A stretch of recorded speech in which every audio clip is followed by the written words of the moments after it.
If your team has ever sent out a contract for signature, you've probably paused at some point and wondered, who's tracking this? Has it been signed? Does anyone even know it's still pending? Well, in growing teams, this happens quite a bit. This is because everyone's probably busy or some of your teammates work remotely.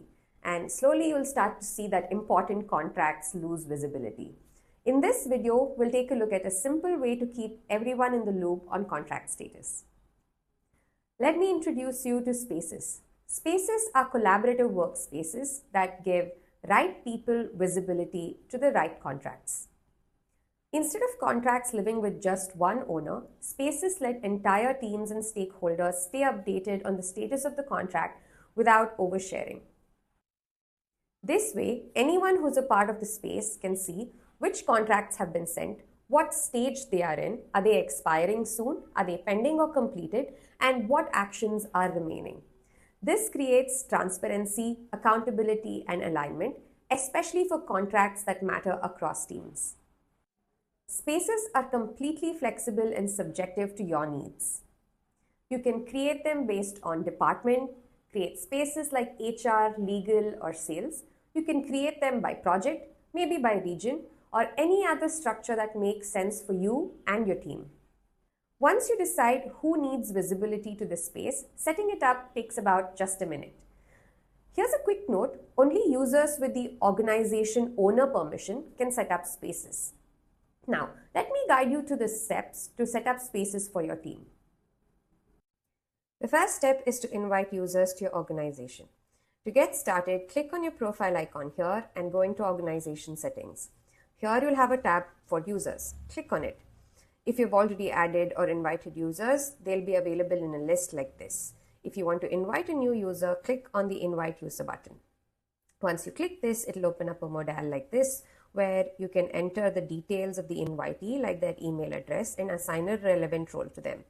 Remember that members and admins have different privileges, and you can review these in the permissions list.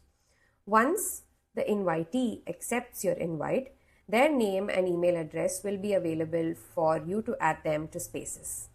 The second step is to create spaces. You can navigate to Spaces within Organization Settings. Here you will have a separate tab for Spaces. Click on it. If there are existing spaces already in the organization, you will see them organized here. But if you have to create one from scratch, click on Create Space. This will open up a modal like this here, where you can enter a relevant space name. In my case, I want to create a space for my IT and admin department. So I will go ahead and enter the space name here.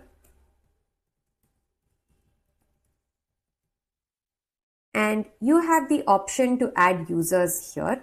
Remember that you can only invite users once they have accepted your organization's invite. You can assign roles as needed and then create this space. I will go ahead and invite my colleague as a space admin and save the space.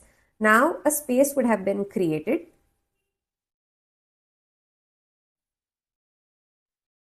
Once a space is created, you can manage that space by clicking on the Manage button here.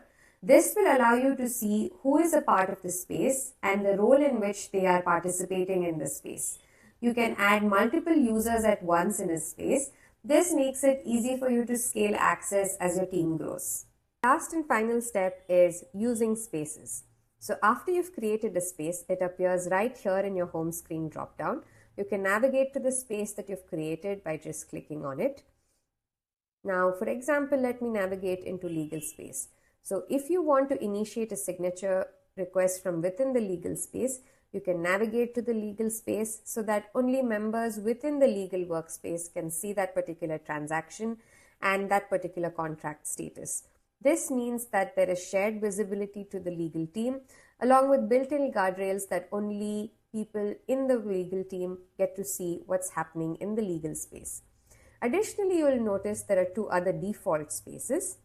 One is the personal space for your own private transactions, and the other is the public space, which is visible to all users in your organization. That's it.